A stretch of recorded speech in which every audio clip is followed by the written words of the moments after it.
te damos gloria y honra en esta noche.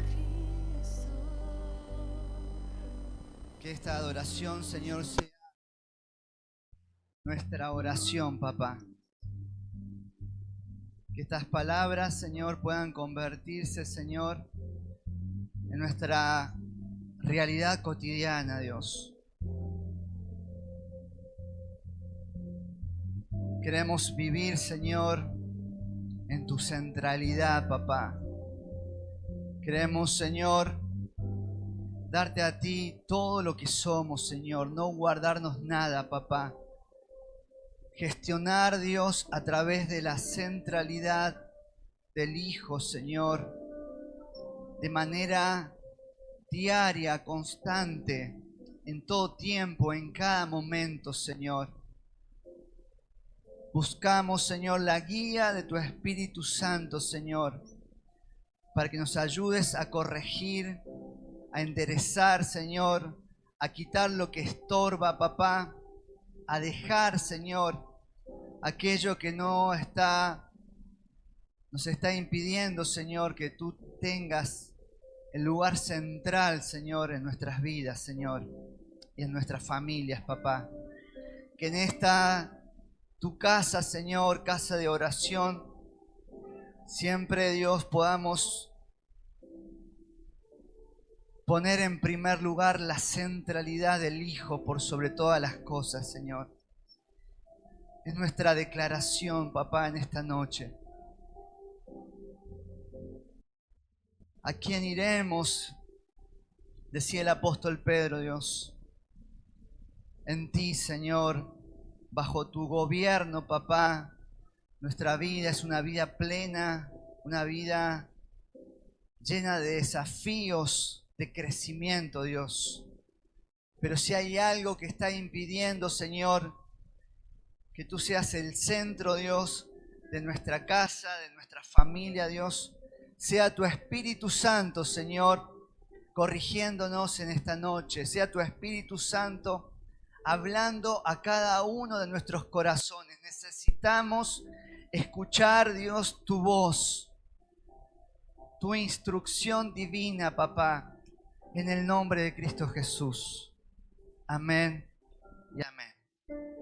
Dale gracias a Dios con un fuerte aplauso.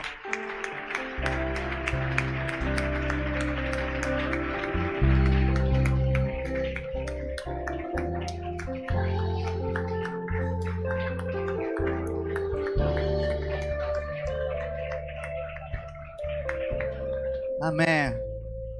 Gracias, Señor. Vamos a mantenernos en este ambiente, con esta atención. Buenas noches, querida familia. Que Dios siga bendiciendo y siga obrando. Amén.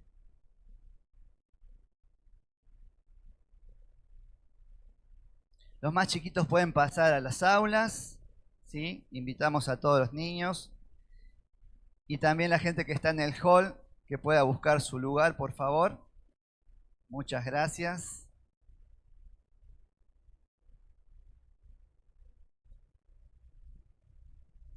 Hoy tenemos Santa Cena.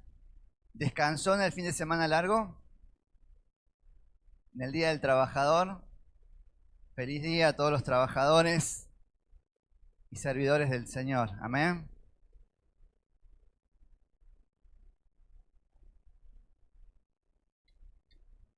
No hay la taza del apóstol ese, ¿no?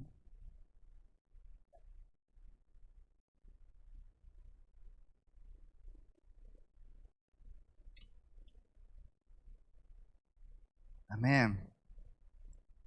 Vamos a la palabra.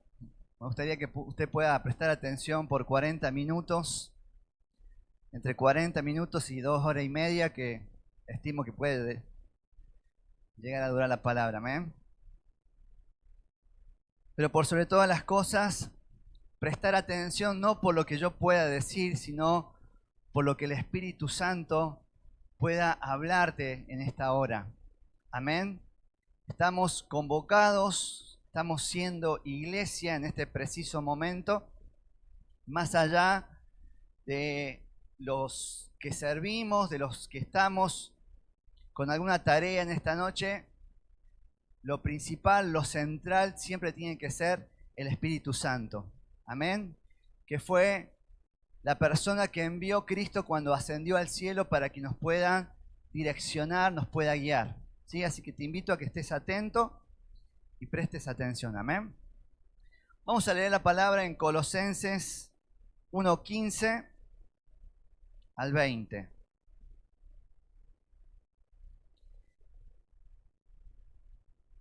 Dice así la palabra del Señor.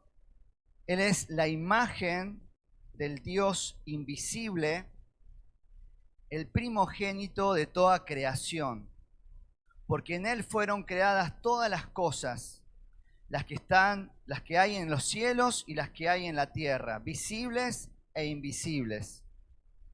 Sean tronos, dominios, sean principados, sean potestades, todo fue creado por medio de Él y para Él. Y Él es antes de todas las cosas y todas las cosas en Él subsisten. Y Él es la cabeza del cuerpo, que es la iglesia.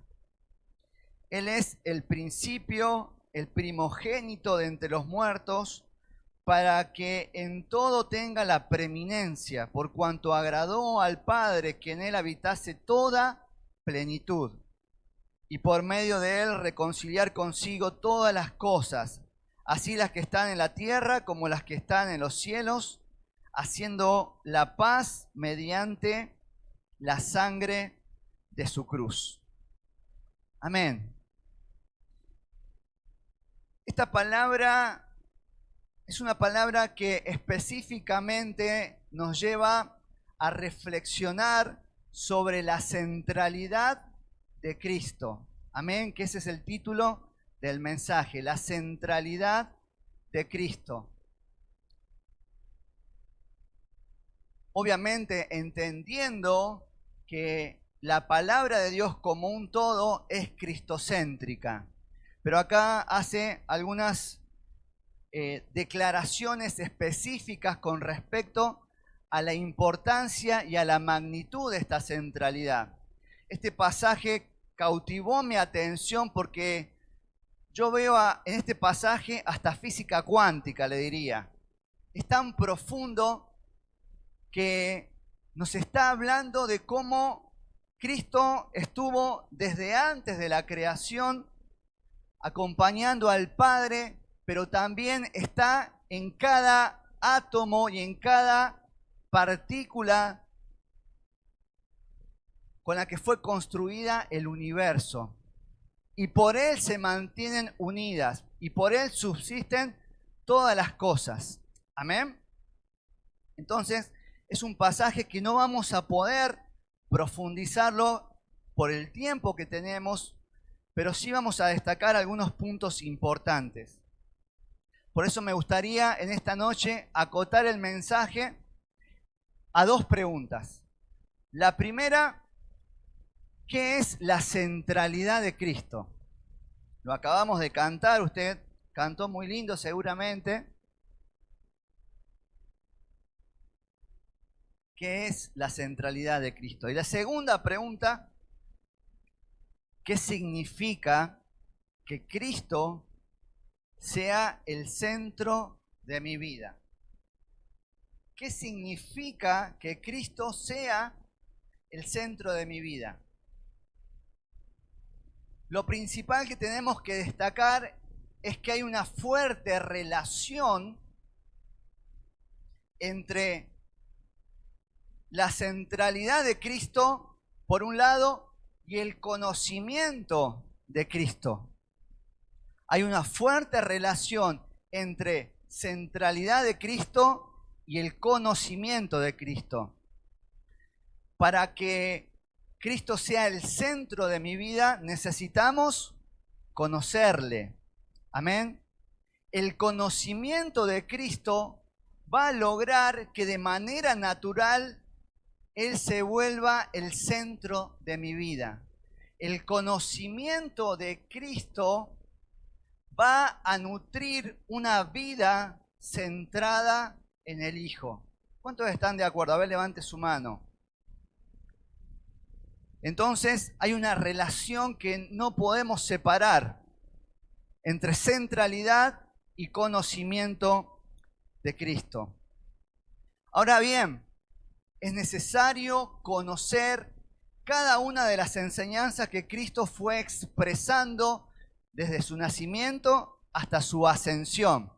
Pero también es de igual importancia la necesidad de conocerlo a Él. Vamos a ver qué dicen algunos de los apóstoles. Empecemos por Juan. Juan 17:3 dice, y esta es la vida eterna, que te conozcan a ti, el único Dios verdadero, ¿y a quién más? Y a Jesucristo, a quien has enviado. Escuchemos a Pedro en 2 de Pedro 3:18. Antes bien, creced en la gracia y en ¿qué más? Y el conocimiento de nuestro Señor y Salvador Jesucristo.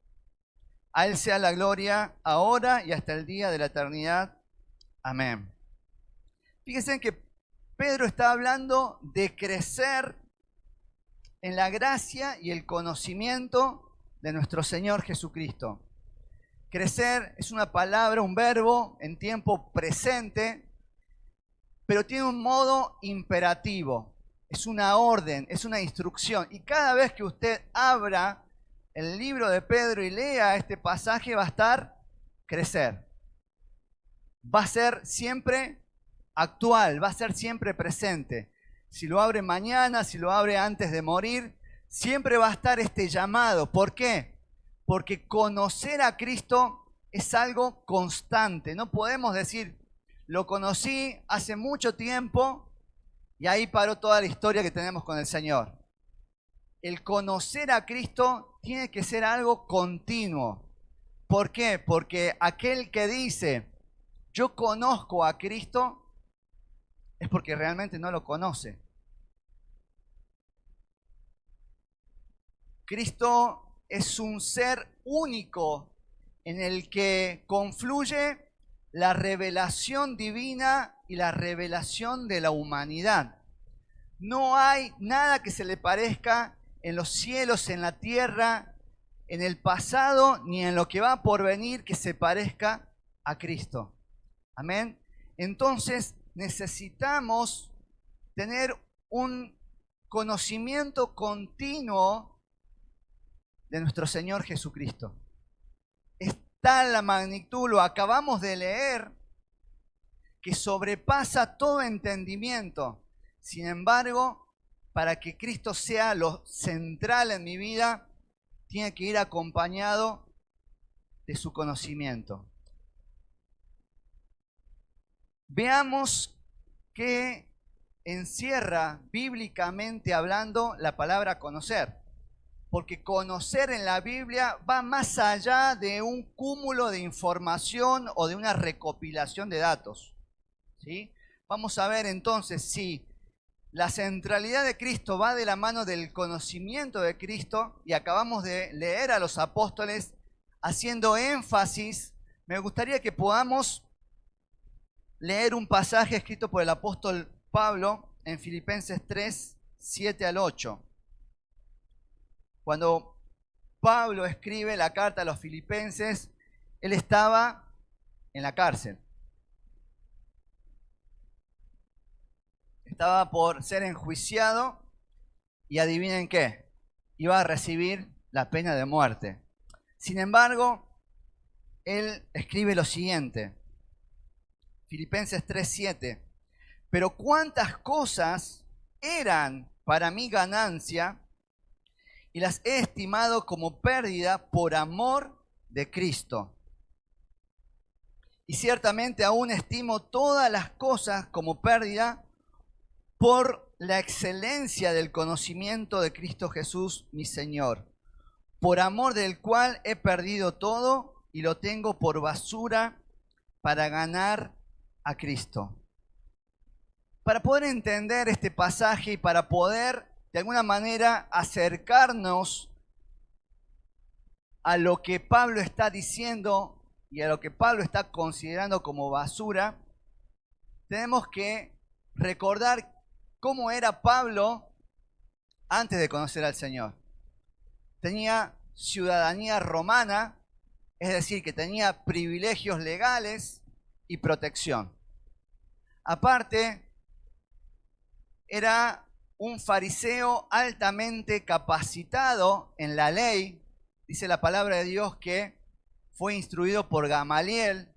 Era una eminencia en esa época, era uno de los maestros más destacados del judaísmo. Era como que Pablo había ido a Harvard.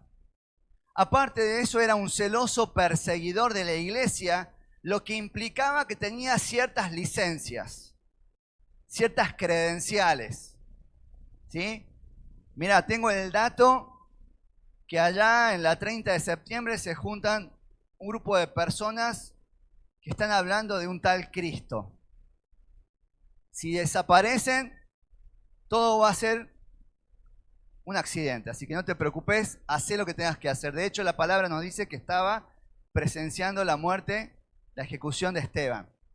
Y aparte de eso, Pablo era un hombre culto. Era un hombre políglota, hablaba otros idiomas. Para que podamos entender la envergadura, la reputación de Pablo, era una especie de Osama Bin Laden. Provenía de una familia rica, con muchos recursos, estudió en las principales universidades, se aferró fuertemente a la religión e hizo cosas que trascendían la locura por su religión. Es como que Osama Bin Laden se hubiese convertido a Cristo. Esa es la historia de Pablo. Sin embargo, a pesar de todos estos privilegios, él dice: lo tengo todo por basura. Por amor a Cristo. Y ciertamente, versículo 8, aún estimo todas las cosas como pérdida. ¿Por qué? ¿Cuál era el detonante? ¿Por la excelencia de qué? Parece que vinieron 5 nomás. ¿Por la excelencia de qué? Del conocimiento de Cristo Jesús, mi Señor, por amor del cual he perdido todo. Acá Pablo añade un tercer condimento. Dijimos que la centralidad de Cristo va de la mano del conocimiento de Cristo. Pero él habla de que el conocimiento de Cristo va acompañado del amor. Él comienza diciendo: he estimado como pérdida por amor de Cristo, versículo 7. Y al final del 8 dice: por amor del cual he perdido todo. Conocimiento y amor van de la mano, y me parece bastante lógico. De hecho, una definición de amor romántico es conocimiento profundo de la otra persona. Y conociéndola, la acepto, la aprecio, la admiro y nunca haría nada para dañarla. Eso es una definición de amor. Conocimiento profundo de la otra persona, ¿sí? O sea, cuidado con el romanticismo, jóvenes, que dura de 6 meses a 1 año y medio, en el cual no podemos ver los defectos de la otra persona. Pero no, bueno, no me quiero ir por las ramas. Pero amor va de la mano del conocimiento. El amor es el conocimiento profundo de la otra persona. Y cuando ya le conoces las reacciones, los olores y todo, decís: la verdad que sí, voy a seguir para adelante. Entonces, Pablo añade al conocimiento amor. El amor produce una retroalimentación, una sinergia con el conocimiento. El conocimiento me lleva a amar a Cristo, el amor a Cristo me lleva a querer conocerlo más, y esa sinergia da como fruto la transformación. ¿Y cuál es? Acá donde vemos la transformación. Pero cuántas cosas eran tiempo pasado para mi ganancia. Las he estimado como pérdidas por amor de Cristo, y ciertamente aún estimo todas las cosas como pérdida por la excelencia del conocimiento de Cristo Jesús mi Señor, por amor del cual lo he perdido todo y lo tengo por basura para ganar a Cristo. Esa transformación que se produce como consecuencia de amor, conocimiento, amor, conocimiento, amor, conocimiento, produce en nosotros una transformación. En Pablo vemos que ciertas cosas que él consideraba importantes, tal vez el apellido de su familia, tal vez su ciudadanía romana, que a donde iba la gente lo respetaba, ahora son basura para él, porque es tan hermoso lo que acaba de encontrar que lo quiero conocer en profundidad. Y esa sinergia entre amor y conocimiento lo llevó a decir a él, todo esto es basura, es pérdida, no sirve para nada.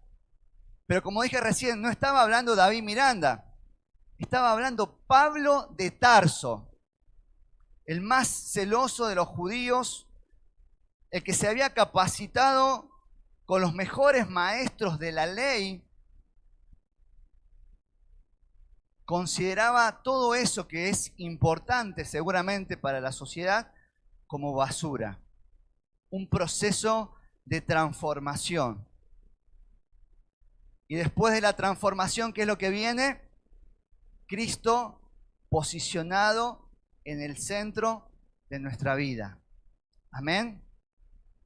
Querida familia, ¿cuántas cosas que hoy debiésemos estar considerando como basura siguen ocupando un lugar central en nuestro corazón? ¿Cuántas cosas que ya debiésemos considerar como pérdida son la centralidad de nuestra existencia?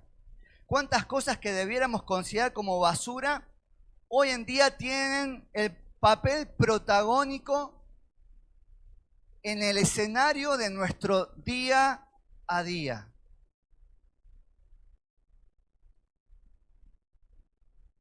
Basura que nos impide que Cristo sea el centro. Te voy a nombrar solamente algunas basuras o algunas cuestiones que pueden impedir, las más comunes, que impiden que Cristo sea el centro de la vida de una persona. La primera es el orgullo. La segunda, la falta de tiempo. La comodidad.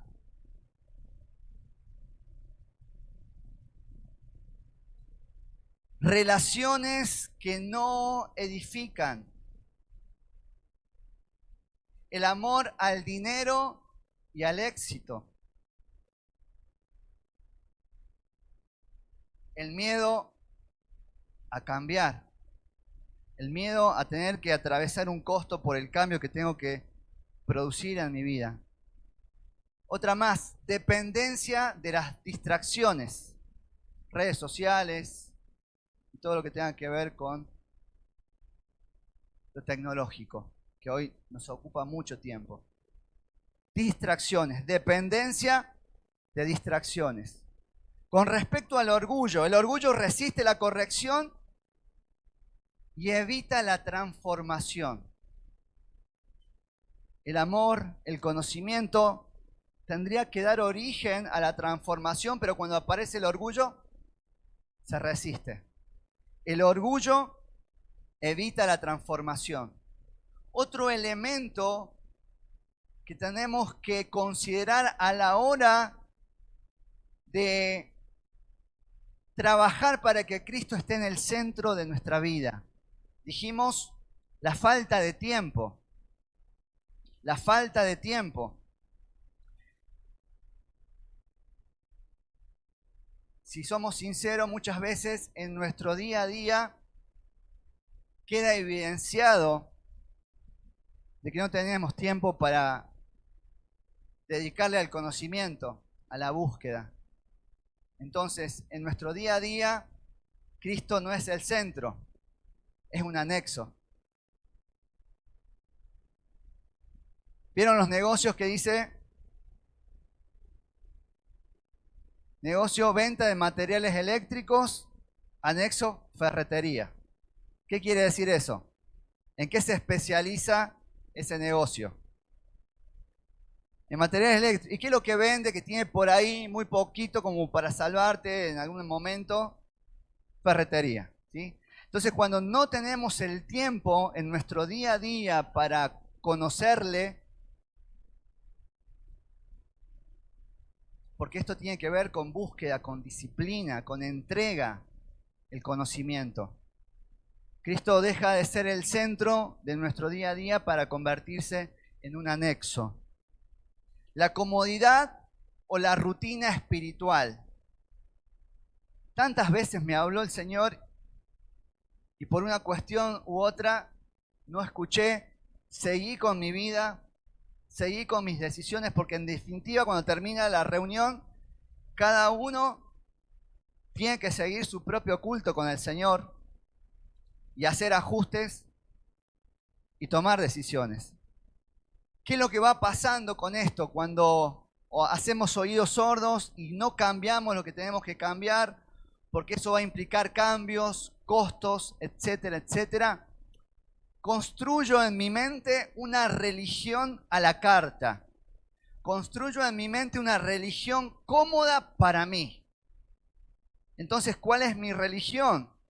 Cumplir en la fecha de Santa Cena y un par de domingos más y hasta ahí llegamos.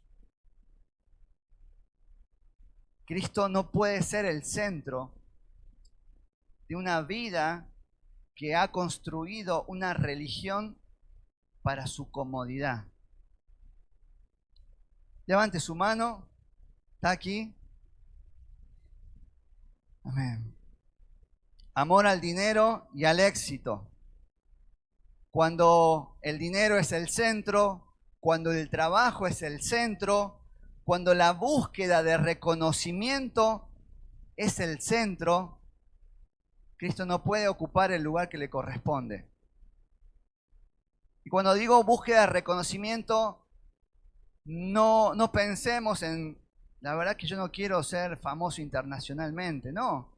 Muchas veces la búsqueda de reconocimiento tiene que ver con poder ocupar un lugar en donde me den un micrófono, o me dejen tocar un instrumento, o me dejen estar al frente en algún área de la iglesia. Entonces, mi servicio a Dios en realidad está motivado no porque Cristo está en el centro, sino que la búsqueda de que me vean o me reconozcan es lo que me motiva. Entonces Cristo no puede ser el centro de una vida en donde hay amor al éxito, al dinero, en la búsqueda del reconocimiento. Dependencia de las distracciones. Dijimos redes sociales, juegos, etcétera, etcétera. Hoy en día ya no hay edades, ¿sí? Eso supera ya, antes eran solamente los adolescentes, hoy vos caminás por la calle y ves gente con su cabeza inclinada mirando su celular en cada lugar donde vas. Entonces, esta dependencia de las distracciones nos tiene que llevar a reflexionar de que el coqueteo con el sistema nos quita el deseo de que conozcamos al Señor. Coquetear con el sistema y con todo el entretenimiento que nos brinda, no solamente nos quita tiempo, sino que nos quita el deseo de conocer al Señor. Santiago 4:4 dice, porque la amistad con el mundo no está hablando de una cuestión geográfica, sino que está hablando desde una cosmología. La amistad con el sistema es enemistad con Dios. Miedo al cambio o miedo al costo del cambio. ¿Por qué? Porque conocer más a Cristo, ¿qué implica? Perdonar, soltar, morir al ego, obedecer. Entonces, si eso implica conocer a Cristo, me incomoda un poquito. El tener que soltar, el tener que dejar ciertas relaciones que no me están edificando. El problema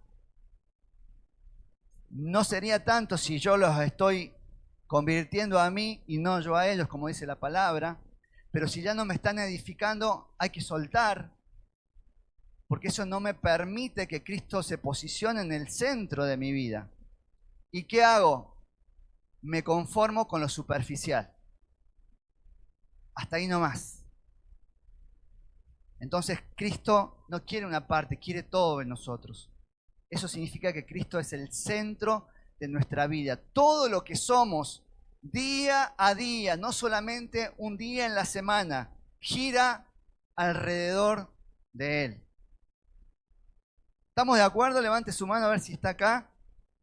Entonces dijimos que conocer, bíblicamente hablando, va más allá de la acumulación de información o el aglutinamiento de datos. Conocer implica una relación íntima y personal con el Señor. Conocer implica una experiencia de transformación.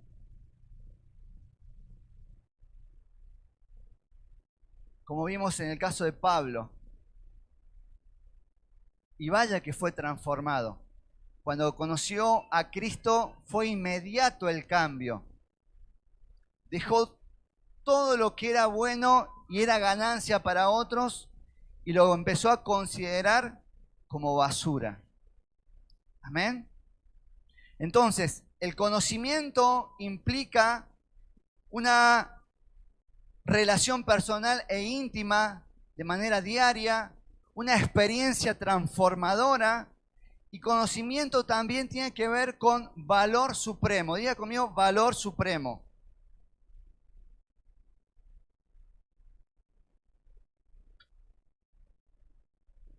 Todo lo que no sea Cristo lo considero basura. El conocer a Cristo, acabamos de leer a Pablo, era algo que tenía un valor eterno, un valor supremo. Cuando conocemos al Señor, todo lo que proviene de Él tiene una importancia superior a cualquier otra situación o a cualquier otra persona en mi vida. Tal vez sea por eso que el Señor dijo, aquel que no esté dispuesto a dejar su casa, su familia, por mí, no es digno. El Señor quiere el centro de nuestra vida. No importa los años que tengas en el Señor, no importa si sos pastor, líder, apóstol o es la primera vez que venís, el conocimiento es continuo. No llega una etapa en que hemos hecho teología, hemos estudiado varios cursos, ya está, ya llegué, sino que dura toda la vida. Amén. ¿Por qué? Porque eso habla de la grandeza y de la superioridad de Cristo. Y eso tiene que ser algo que como personas lo podamos cultivar, el hecho de conocer. Pero también tiene que ser algo que lo hagamos de manera corporativa. Tiene que estar instalado en nosotros el hecho de motivarnos a conocer al Señor, de acompañarnos en el conocimiento del Señor, de juntarnos para compartir nuestras experiencias en el conocer al Señor. Es algo corporativo. Más allá de nuestra estructura y de las actividades que tenemos como iglesia, no puede faltar el hecho de ayudar a otros a conocer al Señor. Para eso están los grupos pequeños, para eso están cada reunión que hacemos, para ayudar, acompañar, asistir, aconsejar a otros en conocer al Señor. Y de esa manera poder experimentar la centralidad de Cristo en todo lo que somos.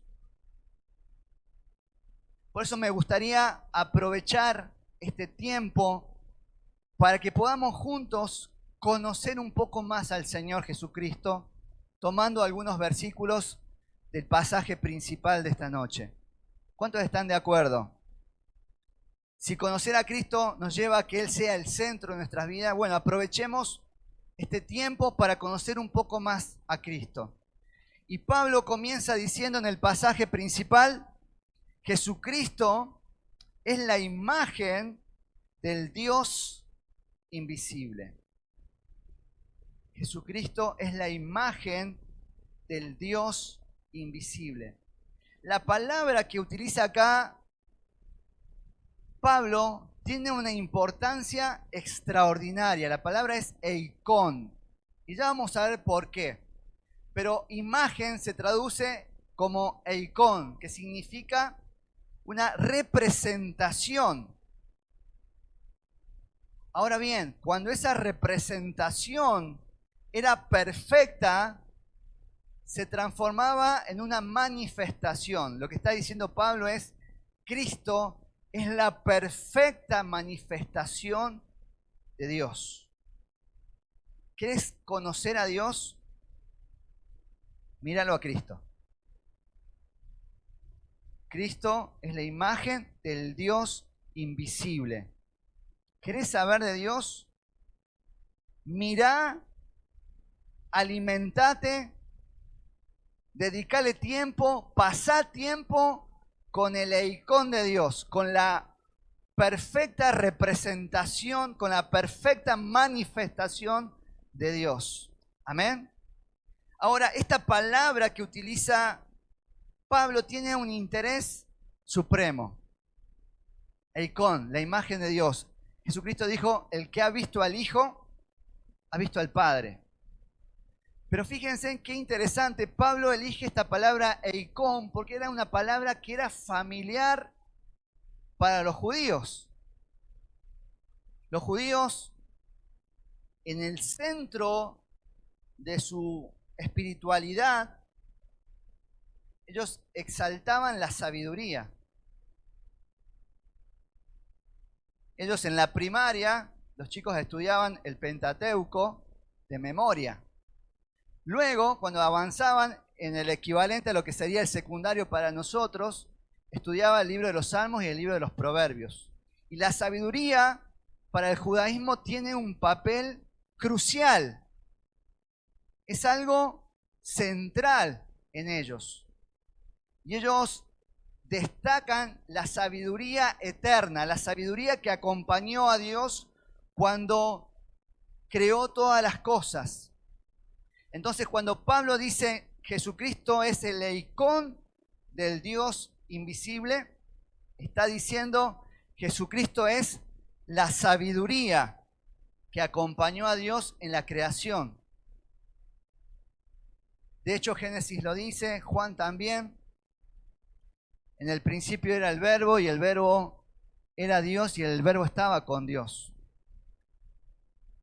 Pero él pone énfasis en esta palabra entendiendo la importancia que tenía la sabiduría para el judaísmo. Entonces Pablo le estaba diciendo a los judíos, a lo largo de toda su historia, han estado soñando, escribiendo acerca de esta sabiduría divina, que es tan antigua como Dios, que hizo el mundo y que da sabiduría a los hombres. En Jesucristo, esa sabiduría ha venido a los hombres en forma corporal para que todos la puedan ver. Jesús es el cumplimiento del sueño de los pensamientos judíos. El eikon de Dios. En otras palabras, en un argentino básico, muchachos, ustedes que tanto adoran, alaban y destacan la sabiduría de Dios, bueno, la sabiduría de Dios se hizo hombre. Se las presento, es Jesucristo. Pero esto no queda aquí. El eikon de Dios también tenía que ver con el logos, con la palabra, con la mente de Dios. Y los que estaban locos con el logos en esa época eran los griegos. los filósofos griegos. Entonces, el logo de Dios, el eikon, también traducido como eikon, era algo muy familiar para los griegos. Entonces Pablo les está diciendo acá a los griegos, les presento al Logos hecho carne. Ustedes que le dan tanta importancia al logo, a la palabra, cómo Dios hizo todo a través de la palabra, quiero decirles una cosa. Los últimos 600 años habéis estado soñando y pensando y escribiendo acerca de la razón, la mente, la palabra, el logo de Dios, que ustedes también llamaban el eikon de Dios. Ese logos ha venido en Jesucristo para que le podamos ver claramente. Vuestros sueños y filosofías se han cumplido en Jesucristo. ¡Wow! Por eso entendemos que las Escrituras están inspiradas por Dios y por el Espíritu Santo. Esta declaración que comienza en el versículo 15, Jesucristo es la imagen del Dios invisible. Esa palabra imagen es una palabra importante para el judaísmo, para los griegos, pero también era importante para aquellos que exaltaban la creación como la enseñanza máxima. Vamos a llamarle los creacionistas. Entonces había un grupo de personas en esa época que la creación era lo principal, lo que había quedado registrado en el Génesis con respecto a la creación. Entonces Pablo le dice, ustedes que saben y que exaltan a Dios creando todas las cosas, cuando creó al hombre, Génesis capítulo 1, versículo 26, ¿qué dice? Hagamos al hombre a nuestra eikon, a nuestra imagen, conforme a nuestra semejanza. Queridos creacionistas, Cristo es la representación, es la imagen, es la esencia del hombre original creado por Dios. Es el hombre en su estado del Génesis antes de la caída, antes del pecado. Ustedes que tanto valoran la creación y de que el hombre fue hecho imagen y semejanza de Dios, después pasaron cositas por ahí y esa imagen se distorsionó. Pero aquí les presento aquel que es la esencia de la humanidad, aquel que es el hombre que estaba previsto que fuera por Dios desde el principio. ¿Cuántos dicen amén? Aquí tenemos a la humanidad como Dios la diseñó. Jesús es la perfecta manifestación de Dios y la perfecta manifestación del hombre.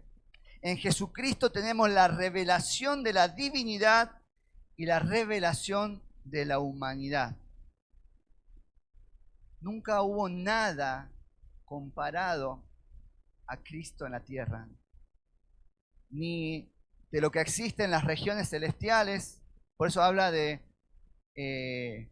autoridades, reinos, potestades, ni en lo invisible, ni en lo que está en la cuarta dimensión, ni lo que está en la tercera dimensión, que es lo tangible. Nada de lo que se ha creado, de lo que existe, se compara a este Cristo. Y a este Cristo, querida familia, quiero invitarte a que esta semana puedas llevarlo al centro de tu vida. ¿Cuántos están de acuerdo? Levante su mano.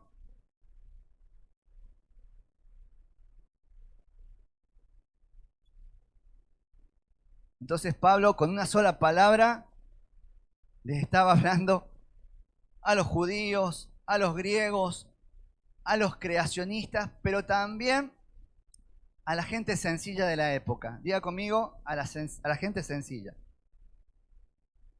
¿Por qué?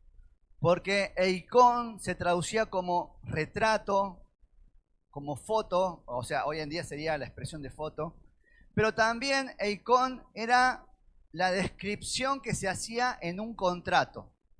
Supongamos que David Miranda le vende una casa a, a Gabriel Chacoma, ¿sí? Como no existía el DNI, ¿qué es lo que se hacía? Se hacía una descripción. David Miranda, el vendedor, tiene una cicatriz en su frente, tiene una cicatriz en su dedo pulgar derecho, tiene marquitas del acné en su cara, porque no había fotos, no había DNI, entonces tenía que haber una descripción de las dos partes que intervenían en esa compra. Por otro lado, Gaby Chacoma, no sé, ¿querés vos, Giovanna, describirlo? Perfecto, perfecto. Tiene tanta altura, no sé, tiene una mancha del descenso, iba a decir, perdón, del nacimiento, una mancha, no sé, se me confundió.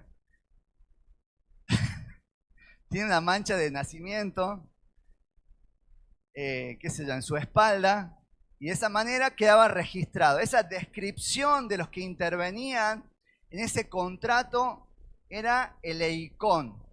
Entonces Pablo le está diciendo a la gente sencilla, Cristo es la descripción detallada de Dios. Si quieren saber de Dios, si quieren conocer a Dios, les invito a conocer a Cristo. Amén. Fíjense qué interesante cómo en una palabra el Señor, el Espíritu Santo, a través de la vida de Pablo, llegaba a la médula de los estudios y de la base bíblica en esa época de los judíos, a la base de los estudios de los griegos, de los creacionistas y de las personas sencillas también. Amén.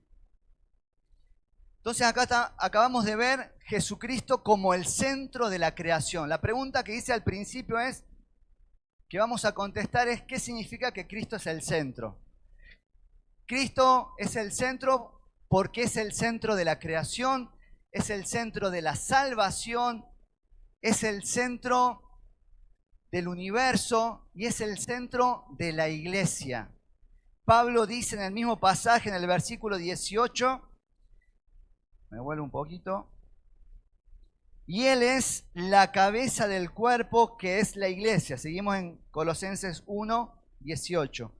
Y Él es la cabeza del cuerpo que es la iglesia. Él que es el principio, el primogénito de entre los muertos, para que en todo tenga preeminencia.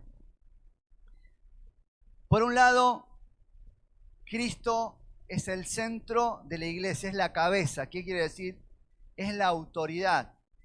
Y eso implica para nosotros un privilegio, por un lado, pero también una advertencia.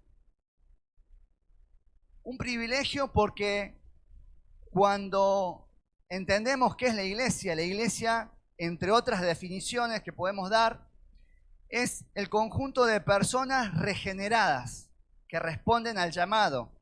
Iglesia se traduce como asamblea o como llamado. Es el conjunto de personas regeneradas. La iglesia es el cuerpo, Cristo es la cabeza, Cristo es el centro de la iglesia. ¿Qué significa? Que nosotros como cuerpo de Cristo somos representantes de Cristo y podemos extender su reino, podemos actuar como instrumentos de Cristo en la tierra. ¿Cuántos dicen amén? Entonces, podemos hacer o somos instrumentos para realizar la obra de Cristo en la tierra. Pero ¿por qué digo que hay una advertencia con respecto a esto? Porque de acuerdo a nuestra manera de vivir, como dijimos recién, cuando hay situaciones que debiesen ya ser una basura para nosotros, sin valor, están siendo el centro de nuestra vida, el cuerpo entra en problemas. Cuando no cuidamos nuestro cuerpo carnal, ¿sí? No lo cuidamos en cuanto a la alimentación, acá tenemos muchos profes de educación física y pueden respaldar esto. Cuando no lo cuidamos, cuando no hacemos ejercicio, cuando nos alimentamos mal, cuando lo utilizamos de forma extrema, llega un momento en que el cuerpo no puede responder como debiese responder. La cabeza nos pide levantar el pie que viene un escalón y no tenemos la fuerza, no tenemos la agilidad, porque no hemos cuidado el cuerpo, entonces no podemos hacer lo que la cabeza nos está instruyendo. Ese es el peligro, esa es la advertencia. Si una persona descuida o abusa de su cuerpo, lo puede hacer inservible. Si nosotros no tenemos una vida cristocéntrica, podemos estancar la iglesia. Podemos inutilizar a la iglesia. Así, cuando descuidamos o abusamos del cuerpo, lo puede hacer inservible para cumplir los grandes propósitos de la mente. Así es que la iglesia puede inutilizarse para ser el instrumento de Cristo, que es su cabeza, viviendo descuidada e indisciplinadamente. Amén. Entonces, tenemos que reflexionar que el hecho de vivir una vida en la que Cristo no es el centro, no es algo que termine en nosotros, sino que se prolonga, que se transmite, que se imparte. Tenemos que ser responsables. Amén. Entonces, Cristo es la cabeza, por eso es el centro de la iglesia. Cristo es el principio de la iglesia, es el origen de la iglesia. Se traduce también como el primero en cuanto a orden, pero también el principio en cuanto al iniciador de la iglesia, en cuanto al motor de la iglesia. Y por último, Jesucristo es el primogénito entre los muertos. ¿Qué significa esto? Cristo fue el primero que murió y resucitó en un cuerpo glorificado. Eso del cuerpo glorificado también es toda una predicación o una materia de mayor profundidad. Pero cuando todos aquellos que mueran en Cristo y sean resucitados, obviamente que este cuerpo que va a volver al polvo no es lo que vamos a recibir, sino que vamos a recibir un cuerpo glorificado, que trasciende lo material. Bueno, Cristo fue el primero en morir y resucitar en un cuerpo glorificado. Por eso cuando Tomás pedía señal, Jesús puso su mano y él no lo podía tocar o atravesó la pared. ¿Sí? Cuando Jesús estaban todos reunidos, ¿cómo los sorprendió a los discípulos después de haber resucitado? Dice que estaban todos tristes, acongojados, reunidos ahí en una, qué sé yo, a la vuelta de un brasero tomando mate, y de repente atravesó la pared Jesús. ¿Por qué lo pudo hacer? Porque resucitó no en el mismo cuerpo, sino en un cuerpo glorificado. Amén. Por eso, querida familia, necesitamos reflexionar sobre la centralidad de Cristo. De manera individual y de manera corporativa. Que cada espacio que se genera en la congregación sea un espacio que podamos aprovechar para motivarnos, para ayudarnos a tener un mayor conocimiento del Señor. No tengas en poco las vivencias que has tenido por las situaciones que has atravesado, porque si estás aquí es porque el Señor te ha cuidado y has aprendido algo. Y eso lo podés transmitir y va a ser de edificación para el cuerpo. ¿Cuántos dicen amén? Entonces, como Casa Paterna Filadelfia, me gustaría poder compartir la visión que tenemos como congregación, que la venimos trabajando ya con los líderes, la hemos presentado en febrero, y hoy queremos presentársela a cada uno de ustedes, teniendo en cuenta esta enseñanza de hoy. Cristo, cuando ascendió al cielo, nos dio una misión. En algunas versiones dice la gran comisión, Mateo 28.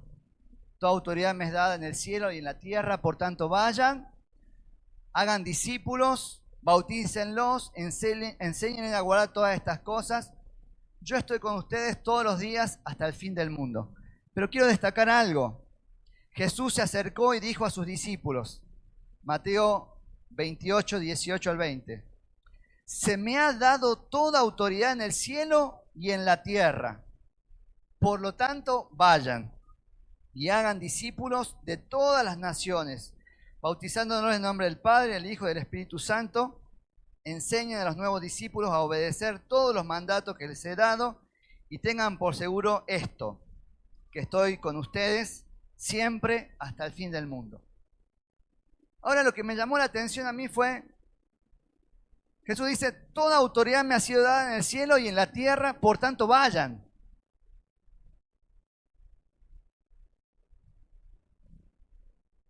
¿Qué nos lleva a reflexionar esto? Que la autoridad fue dada ¿a quién? A Cristo, a la cabeza de la iglesia. En los cielos y en la tierra, toda autoridad, de manera absoluta. Por lo tanto, ustedes vayan. ¿Qué tenemos que tener en cuenta entonces para ir? Si la autoridad se la han dado a Él. ¿Quién tiene que ser el centro de la vida de los que están yendo? Cristo. Porque la autoridad le fue dada a Él. Entonces, si Cristo es el centro de nuestra vida, podemos ir, podemos declarar bendición, sanidad, podemos predicar, podemos hacer todo con su autoridad. El tema es cuando vamos y en el centro hay basura. El problema es cuando vamos, cuando servimos, en el día a día, cuando todavía Cristo no es el centro. No podemos gozar de esa autoridad que Él conquistó en la cruz del Calvario. Reflexionemos en eso y ahora sí vamos a presentar la visión. ¿Qué es una visión? Es una imagen ideal. La gran comisión que acabo de leer en Mateo 28 es la misión que tiene la iglesia global. ¿Sí? Ahora, no es lo mismo una iglesia geográficamente posicionada en Miami, ¿sí? Por ejemplo, la iglesia del pastor Dante Gebel, que una iglesia posicionada en un país de África, en Nigeria, por ejemplo, que están teniendo el culto los hermanos y en cualquier momento puede llegar un grupo de terroristas y matarlos a todos. No es lo mismo. Entonces, la gran misión o la gran comisión es la misma para todas las congregaciones. La iglesia global es una sola. Ahora, la tarea de cómo se va a llevar a cabo esa gran comisión en cada lugar geográfico se va adaptando a la cultura, a la situación del país. ¿Sí? Entonces, una visión es una imagen futura de algo que queremos llegar a ser en lo ideal, el modelo que queremos alcanzar. De acá a 10 años, ¿cómo vemos a Filadelfia? Y surge una declaración. Esa es una visión que nace de la gran comisión. Geográficamente, la visión que venimos trabajando y hoy queremos presentarle es esta que dice así. Recuerden, es una imagen futura, un ideal, de una congregación ideal que queremos llegar a ser. ¿Cuál es nuestra mejor versión a lo que apuntamos? Ser una iglesia donde se exprese la centralidad absoluta de Cristo, restaurando corazones y levantando familias firmes en la fe, que vivan el Evangelio con poder, que sean luz, trayendo transformación a generaciones enteras. Querida familia, esa es la visión que tenemos como Casa Paterna Filadelfia. Cada actividad, cada tarea, cada evento que se planifique tiene que ayudarnos a acercarnos un poquito más a ese ideal que planteamos en esta visión. Cada cosa que hagamos, cuando estés sirviendo a un grupo de niños en una plaza, cuando estés participando de la escuela de vida o en el grupo de jóvenes en los GPs, eso que hacemos es para poder avanzar todos juntos a la visión. Amén. Cada recurso que Dios nos permita gestionar, cada actividad que Dios nos permita planificar, va a estar direccionado a esta visión. Y necesitamos que todos puedan trabajar teniendo en cuenta esta gran visión, esta gran meta que surge de la gran comisión. ¿Por qué? Porque una iglesia cristocéntrica está formada por personas cristocéntricas. ¿Qué dijimos que es la iglesia? El conjunto de personas regeneradas. La iglesia sos vos, soy yo, somos todos. Entonces, una iglesia cristocéntrica, sus miembros tienen que tener una vida en la que Cristo sea el centro. Le animo a que se ponga de pie para que estemos orando.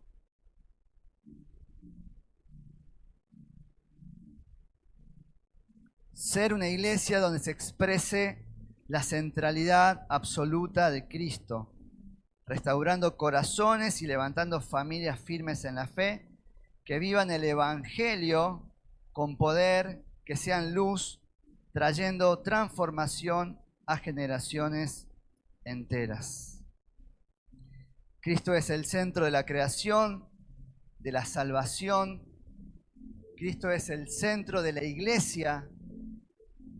Pero en esta noche declaremos que Cristo sea el centro de nuestra vida. Amén. Papá, te damos gracias por esta tu palabra, Señor.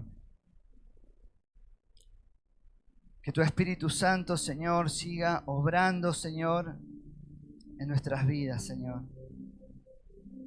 Espíritu Santo, sigue obrando en mi ser interior, en mi mente. Ayúdame a identificar lo que tiene valor y debiera ser una basura porque se interpone, porque estorba a la centralidad de Cristo en mi vida, Señor. Nos ponemos de acuerdo, Señor, y tomamos esta tu palabra, Señor, a través de la cual tú nos enseñas a todos, papá. Todos debemos conocer y no dejar de conocer. Y es por eso que hoy estamos, Señor, orando, Señor, presentándonos, papá, para pedirte la guía de tu Espíritu Santo en aquellas intervenciones individuales y personales que debemos hacer cada uno de los que estamos aquí, Señor, y de los que están a través de las redes sociales. Tu Espíritu Santo nos guíe a poder reconocer, a poder ver con tus ojos aquello que no debería tener el valor que les estoy dando, porque no me permite crecer, porque no me permite madurar, porque no me permite avanzar, porque no me permite vivir una vida en plenitud con la autoridad que tú has conquistado en la cruz del Calvario. Espíritu Santo, guía a cada una de las familias que estamos aquí, Señor, para poder tomar decisiones en el corto plazo y poder extirpar la basura, Señor. No queremos transformarnos en acumuladores compulsivos, Señor, enfermos por la basura que portamos, por la basura que ocupa un lugar que no debiese ocupar, basura que nos lleva a cometer errores que nos alejan del cuerpo, sea falta de perdón, sea muerte al ego, sea cosas que debo soltar. No importa la presión social o emocional, Señor, permítenos imponernos incluso ante aquellas relaciones que no nos permiten la edificación y la expansión y el crecimiento y el avance hacia la madurez que solo en ti podemos lograr. En el nombre de Cristo Jesús, queremos que tú seas el centro de nuestra vida, Señor. Queremos declarar, como Pablo declaró, ya no vivo yo, mas vive Cristo en mí. Una vida totalmente entregada a la centralidad y al gobierno absoluto del Hijo. Eso es lo que queremos, Señor. Experimentar, vivir, que sean los temas de conversación que nos motiven a poder charlar, juntarme con mi hermano y poder edificarnos mutuamente. La centralidad de Cristo es lo que La Rioja necesita, pero solamente la podrá llevar a cabo una iglesia cristocéntrica. Te honramos, Señor, en esta noche. Te damos gracias por tu palabra, Señor. Y te pido que tu Espíritu Santo siga trabajando, Dios, en lo profundo del corazón, allí donde habita nuestro orgullo, que nos lleva a no aceptar decisiones que nos incomoden, ese orgullo que no nos permite aceptar que estamos equivocados, que necesitamos un cambio, que necesitamos una reorganización de nuestra vida personal. Tu Espíritu Santo, Señor, solamente Él puede llegar a romper la coraza del orgullo. Gracias te damos, Señor.